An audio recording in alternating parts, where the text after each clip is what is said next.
2007 का दौर है। इराक युद्ध आधिकारिक तौर पर खत्म हो चुका है, लेकिन हालात अभी भी पूरी तरह शांत नहीं हुए हैं। इसी दौरान अमेरिकी सेना के दो स्नाइपर आइजक और मैथ्यूज को एक अहम मिशन पर इराक भेजा जाता है। उनका काम एक निर्माणाधीन पाइपलाइन की निगरानी करना था, क्योंकि खुफिया जानकारी मिली थी कि जूबा नाम का एक खतरनाक इराकी स्नाइपर वहां काम कर रहे अमेरिकी कर्मचारियों को लगातार निशाना बना रहा है। मिशन पर पहुंचने के बाद दोनों सैनिक झाड़ियों की आड़ लेकर अपनी पोजीशन संभाल लेते हैं और दुश्मन की एक झलक मिलने का इंतजार करने लगते हैं। समय धीरे धीरे बीतता है और देखते ही देखते करीब 20 घंटे गुजर जाते हैं, लेकिन न तो जूबा दिखाई देता है और न ही आसपास किसी तरह की कोई हलचल होती है। रेगिस्तान की झुलसा देने वाली गर्मी में लगातार इंतजार करते करते मैथ्यूज का धैर्य जवाब देने लगता है। उसे लगने लगता है कि शायद उन्हें गलत सूचना मिली है और वहाँ कोई स्नाइपर मौजूद ही नहीं है। वह आइजक से कहता है कि अब छिपे रहने के बजाय आगे बढ़कर पूरे इलाके की जांच करनी चाहिए, लेकिन आइजक इस सुझाव से सहमत नहीं होता। वह समझाता है कि अगर जूबा सचमुच आसपास छिपा हुआ है तो खुली जगह में जाना सीधे मौत को दावत देने जैसा होगा। मैथ्यूज अपनी बात रखते हुए कहता है, अगर जूबा यहाँ होता तो इतने लंबे इंतजार में या तो वह हमें देख चुका होता या फिर हम उसे देख लेते। और जहाँ तक इन लाशों का सवाल है, मुझे लगता है कि इन्हें किसी इराकी लुटेरे गिरोह ने मारा होगा। आइजक उसकी बात काटते हुए कहता है कि वहाँ मौजूद हर शव के सिर पर सटीक गोली का निशान है। उसके मुताबिक यह किसी आम लुटेरे का नहीं, बल्कि एक बेहद प्रशिक्षित और अनुभवी स्नाइपर का काम है। हालांकि मैथ्यूज अब भी पूरी तरह आश्वस्त नहीं होता, फिर भी वह कुछ घंटे और इंतजार करने के लिए तैयार हो जाता है। लेकिन अतिरिक्त समय गुजरने के बाद भी हालात जस के तस बने रहते हैं। आखिरकार उसका धैर्य पूरी तरह खत्म हो जाता है और वह खुद निर्माण स्थल तक जाकर सच्चाई जानने का फैसला करता है। वह आइजक से कहता है कि वह उसे कवर देता रहे, जबकि वह अपनी राइफल संभालकर धीरे धीरे साइट की ओर बढ़ता है। वहां पहुंचते ही उसके सामने एक भयावह दृश्य होता है। चारों तरफ लाशें बिखरी पड़ी थीं, कुछ अमेरिकी सैनिकों की थीं, जबकि बाकी पाइपलाइन पर काम करने वाले अमेरिकी कर्मचारियों की। उसी जगह उसकी नजर एक रेडियो सेट पर पड़ती है। वह उसे उठाता है और सावधानी से आगे बढ़ने लगता है। इसी दौरान अचानक आइजक के स्नाइपर स्कोप में धुंध छा जाती है। उसकी नजर इतनी धुंधली हो जाती है कि वह मैथ्यूज पर ठीक से फोकस भी नहीं कर पाता। वह तुरंत रेडियो पर उसे सावधान करते हुए कहता है कि उसका स्कोप सही से काम नहीं कर रहा, इसलिए वह बिना देर किए वापस लौट आए। मैथ्यूज हल्के अंदाज में जवाब देता है, मैंने तुझसे न जाने कितनी बार कहा था कि यह पुराना स्कोप बदल दे और कोई नया ले ले, लेकिन तू हर बार मेरी बात टाल देता है। आइजक मुस्कुराते हुए बताता है कि यह स्कोप उनके पुराने साथी डीन का था। डीन युद्ध के दौरान शहीद हो गया था और उसके बाद यही स्कोप उसकी आखिरी यादगार बनकर आइजक के पास रह गया। इसी वजह से वह इसे छोड़ना नहीं चाहता था। इसके बाद मैथ्यूज आसपास पड़ी लाशों को ध्यान से देखने लगता है। जांच करते ही उसके होश उड़ जाते हैं, क्योंकि वहां मौजूद हर शव के सिर पर एकदम सटीक गोली लगी हुई थी। ये देखकर उसे यकीन हो जाता है कि आइजक की बात सही थी। इतनी परफेक्ट निशानेबाजी किसी साधारण हमलावर के बस की बात नहीं थी। ऐसा काम सिर्फ एक बेहद माहिर स्नाइपर ही कर सकता था, और इस इलाके में वह नाम था जूबा। मैथ्यूज रेडियो पर यह बात आइजक को बताता है। आइजक तुरंत उसे चेतावनी देता है कि वह एक पल भी वहां न रुके और तुरंत वापस लौट आए, नहीं तो अगली लाश उसी की होगी। लेकिन मैथ्यूज उसकी बात अनसुनी कर देता है। वह निर्माण स्थल के बिल्कुल बीच में जाकर खड़ा हो जाता है और यह पता लगाने की कोशिश करने लगता है कि गोलियां आखिर किस दिशा से चलाई गई थीं। आइजक बार बार उसे वहां से हटने के लिए कहता है, मगर तब तक बहुत देर हो चुकी थी। अगले ही पल छिपे हुए स्नाइपर की एक गोली सीधे मैथ्यूज के पेट में आकर लगती है। जोरदार वार से वह तुरंत जमीन पर गिर पड़ता है। अपने साथी को घायल देखकर आइजक बिना समय गंवाए उसकी तरफ दौड़ पड़ता है। स्नाइपर की नजर से बचने के लिए वह सीधी लाइन में भागने के बजाय जिग-जैग तरीके से आगे बढ़ता है, लेकिन मैथ्यूज तक पहुंचने से पहले ही दुश्मन एक और गोली चलाता है, जो आइजक के पैर में लग जाती है। गोली लगते ही आइजक बुरी तरह लड़खड़ा जाता है। हालात को देखते हुए वह मैथ्यूज तक नहीं पहुंच पाता और मजबूर होकर उसे वहीं छोड़ देता है। किसी तरह खुद को घसीटते हुए वह पास मौजूद एक टूटी हुई दीवार की आड़ में पहुंचता है और वहीं छिपकर अपनी जान बचाने की कोशिश करता है। दीवार की आड़ में फंसे आइजक की तरफ देखते हुए मैथ्यूज दर्द से कराहते हुए कहता है, तुरंत बेस से संपर्क करो और यहाँ बैकअप बुलाओ। आइजक अपने घायल पैर पर नजर डालता है, जहाँ से लगातार खून बह रहा था। सबसे पहले वह घाव पर पट्टी कसकर बांधता है ताकि खून का बहाव कुछ कम हो सके। इसके बाद वह अपने बेस से संपर्क करने के लिए रेडियो निकालता है, लेकिन जैसे ही उसे चालू करने की कोशिश करता है, उसकी उम्मीद टूट जाती है। दुश्मन की एक गोली पहले ही रेडियो से टकरा चुकी थी, जिससे उसका एंटीना पूरी तरह खराब हो गया था और अब उसे संपर्क करना नामुमकिन था। उसी वक्त आइजक की नजर मैथ्यूज पर पड़ती है। घायल होने के बावजूद वह धीरे धीरे अपनी राइफल तक पहुंचने की कोशिश कर रहा था। आइजक उसे तुरंत रोकते हुए कहता है, जरा भी मत हिलो। अगर स्नाइपर को पता चल गया कि तुम अभी जिंदा हो तो वह दूसरी गोली चलाने में एक पल भी नहीं लगाएगा। लेकिन मैथ्यूज उसकी चेतावनी को नजरअंदाज कर देता है और आगे बढ़ने की कोशिश जारी रखता है। हालांकि कुछ ही क्षण बाद दर्द इतना बढ़ जाता है कि वह वहीं बेहोश होकर गिर पड़ता है। अब आइजक को साफ समझ आ जाता है कि वे दोनों बेहद खतरनाक जाल में फंस चुके हैं और इस समय उनके पास बच निकलने का कोई रास्ता नहीं है। खुद को संभालने के बाद वह अपने पैर में फंसी गोली निकालने की कोशिश करता है। यह काम बेहद तकलीफदेह था। असहनीय दर्द के कारण आखिरकार वह भी होश खो बैठता है और कई घंटों तक वहीं बेहोश पड़ा रहता है। काफी समय बाद अचानक रेडियो से आती हल्की सी आवाज सुनकर उसकी आंख खुलती है। उसे लगता है कि शायद अमेरिकी सेना उससे संपर्क करने की कोशिश कर रही है। ये उम्मीद की किरण देखकर उसके चेहरे पर राहत आ जाती है। वह तुरंत जवाब देता है और अपनी पूरी स्थिति विस्तार से बताकर जल्द से जल्द बचाव दल भेजने की गुजारिश करता है। दूसरी तरफ मौजूद अधिकारी उसकी बात सुनने के बाद कहता है, इतने विशाल रेगिस्तान में तुम्हारी सटीक लोकेशन ढूंढना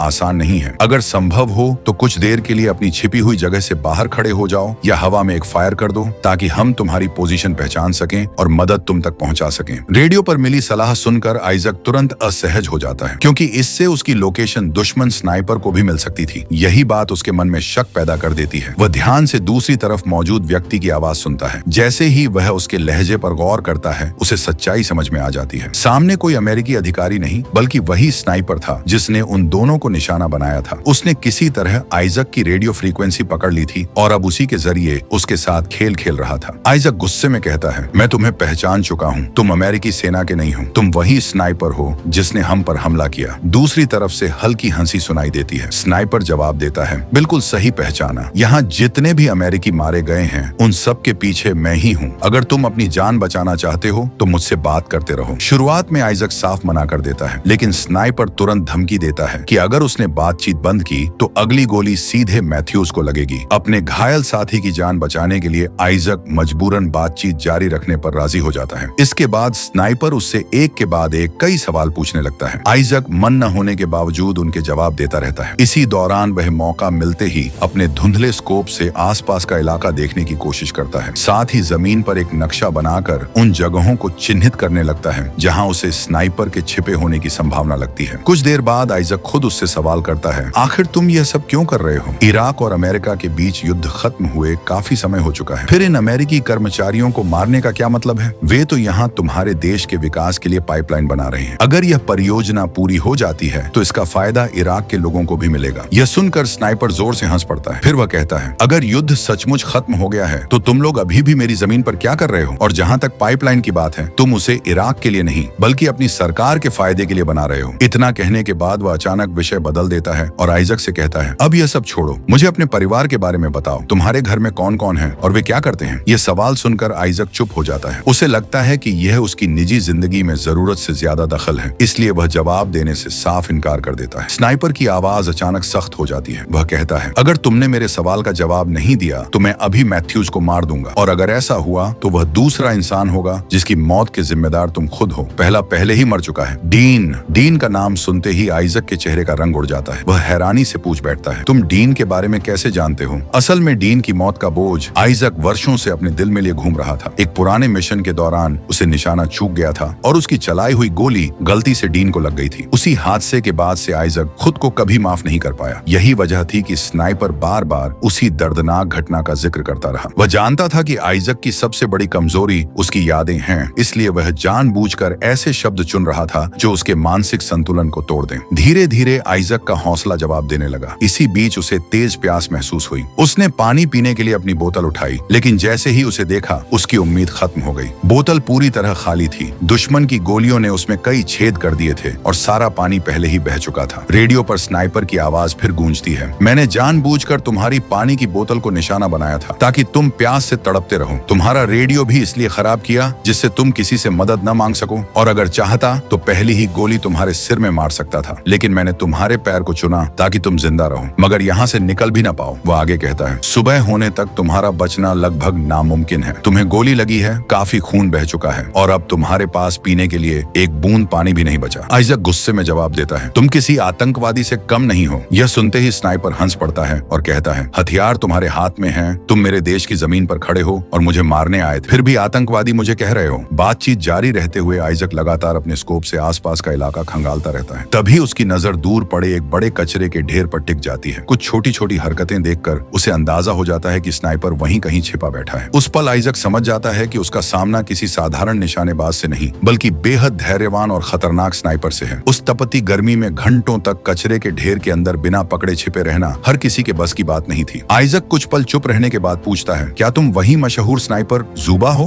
दूसरी तरफ से तुरंत जवाब आता है, नहीं, मैं ज़ुबा नहीं हूँ, मैं सिर्फ एक साधारण इराकी हूँ जो अपनी मातृभूमि की रक्षा कर रहा है। आइजक उसकी बात सुनकर कहता है, मुझे लगता है कि तुम्हें स्नाइपर की ट्रेनिंग अमेरिकी सेना ने ही दी होगी। बाद में तुमने उन्हीं के खिलाफ हथियार उठा लिए। स्नाइपर शांत आवाज में जवाब देता है, मुझे किसी अमेरिकी सैनिक ने प्रशिक्षित नहीं किया और मैं हर किसी को निशाना नहीं बनाता। मेरी गोली सिर्फ उन लोगों के लिए है जो मेरे देश को नुकसान पहुंचाने आते हैं। इसी बीच लगातार खून बहने और प्यास से बेहाल आइजक की हालत तेजी से बिगड़ने लगती है। डिहाइड्रेशन के कारण उसका शरीर जवाब देने लगता है और वह जमीन पर गिर पड़ता है। स्नाइपर रेडियो पर उसकी हालत का मजाक उड़ाते हुए कहता है, अगर तुम यहीं मर गए तो तुम्हारी लाश का ऐसा हाल करूंगा कि पहचानना भी मुश्किल हो जाएगा। कुछ देर बाद आइजक खुद को संभालता है और उसके दिमाग में एक तरकीब आती है। वह एक लकड़ी के सिरे पर अपना हेलमेट लगाकर उसे धीरे धीरे बाहर निकालता है ताकि स्नाइपर का ध्यान भटक सके और शायद उसकी छिपी हुई जगह का पता चल जाए। योजना पूरी तरह सफल तो नहीं होती, वह स्नाइपर की सटीक पोजीशन नहीं ढूंढ पाता, लेकिन दुश्मन की गोली उसके हेलमेट को उड़ा देती है। अब उसके सिर की सुरक्षा भी खत्म हो चुकी थी। इसी दौरान उसकी नजर पास में पड़े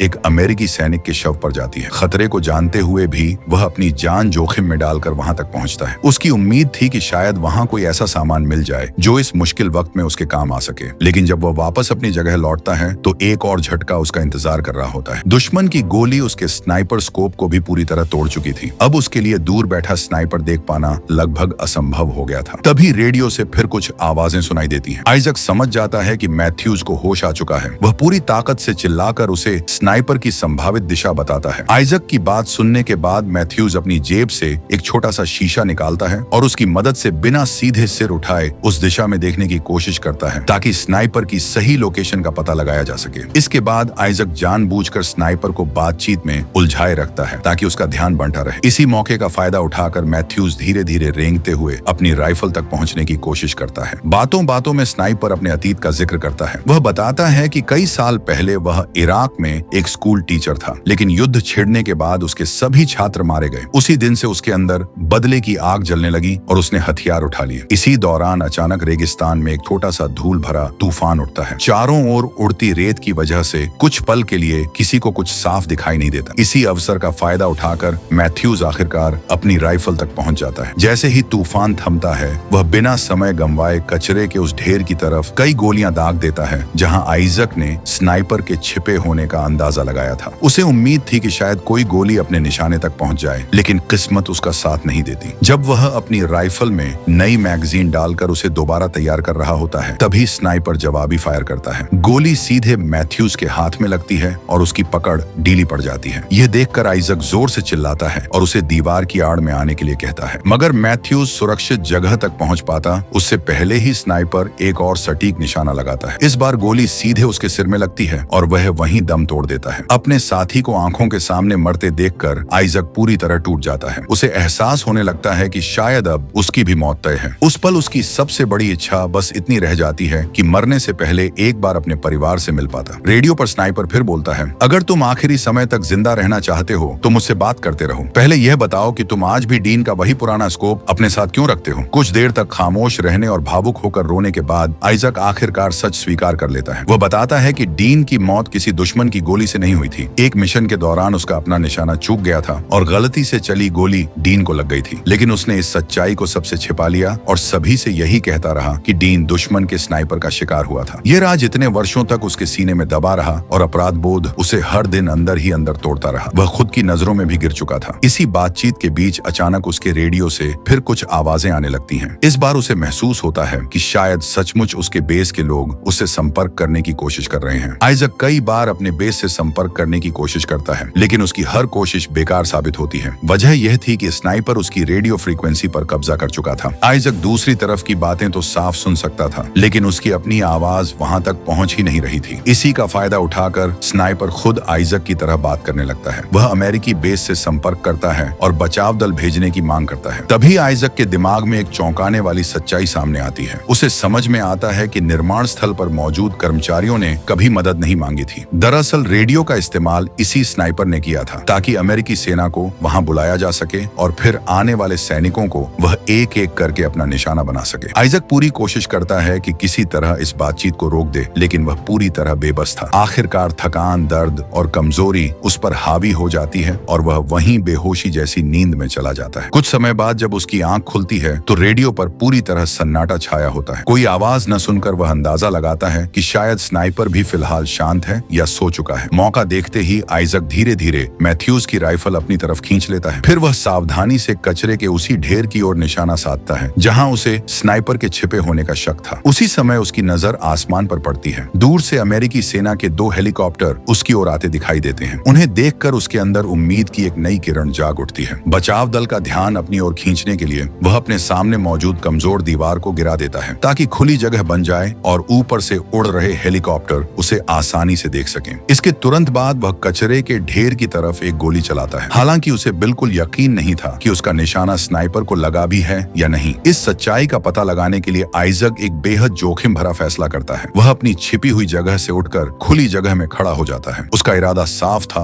अगर स्नाइपर अभी भी जिंदा होगा तो वह जरूर गोली चलाएगा और उसी से पता चल जाएगा कि उसका हमला सफल हुआ या नहीं। लेकिन काफी देर तक स्नाइपर की तरफ से एक भी गोली नहीं चलती। ये देखकर आइजक को लगने लगता है कि या तो उसका निशाना सही बैठा और स्नाइपर मारा जा चुका है या फिर वह इतना घायल हो चुका है कि जवाबी हमला करने की हालत में नहीं है। कुछ ही पलों बाद अमेरिकी सेना के दोनों हेलीकॉप्टर वहां उतर जाते हैं। बचाव दल तुरंत आइजक तक पहुंचता है, उसे स्ट्रेचर पर लिटाता है और सुरक्षित बाहर निकालने लगता है। आइजक पूरी कोशिश करता है कि सैनिकों को छिपे हुए स्नाइपर के बारे में चेतावनी दे सके, लेकिन उसकी हालत इतनी गंभीर थी कि उसके शब्द साफ सुनाई ही नहीं देते। थोड़ी देर बाद दोनों हेलीकॉप्टर वहां से उड़ान भर लेते हैं, लेकिन जैसे ही वे कुछ ऊंचाई तक पहुंचते हैं, अचानक नीचे से गोलियों की बौछार शुरू हो जाती है। छिपा हुआ स्नाइपर अभी भी जिंदा था। उसकी सटीक गोली हेलीकॉप्टर के पायलट को जा लगती है। पायलट के मारे जाते ही नियंत्रण बिगड़ जाता है और देखते ही देखते दोनों हेलीकॉप्टर दुर्घटनाग्रस्त होकर जमीन पर गिर पड़ते हैं। इस हादसे में उनके अंदर मौजूद सभी सैनिकों की मौत हो जाती है। फिल्म के आखिरी दृश्य में वही स्नाइपर अमेरिकी मुख्यालय से रेडियो पर संपर्क करता है। वह खुद को एक घायल अमेरिकी सैनिक बताकर मदद की गुहार लगाता है और एक नई रेस्क्यू टीम भेजने के लिए कहता है। इसी संकेत के साथ फिल्म खत्म होती है, यह दिखाते हुए कि उसका घातक खेल अभी भी जारी है। तो दोस्तों, यही थी आज की फिल्म की पूरी कहानी। अगर आपको यह एक्सप्लेनेशन पसंद आया हो तो वीडियो को एक लाइक जरूर करें और कमेंट में बताइए कि इस फिल्म का सबसे दमदार सीन आपको कौन सा लगा। अगर आप ऐसी ही बेहतरीन एक्शन, थ्रिलर और सर्वाइवल फिल्मों की आसान और मजेदार हिंदी व्याख्या देखना चाहते हैं तो चैनल को सब्सक्राइब करके बेल आइकन भी दबा दीजिए ताकि आने वाली कोई भी वीडियो आपसे मिस न हो। फिलहाल के लिए इतना ही। अपना और अपने परिवार का ख्याल रखिए। मिलते हैं अगली शानदार कहानी के साथ। तब तक के लिए टेक केयर।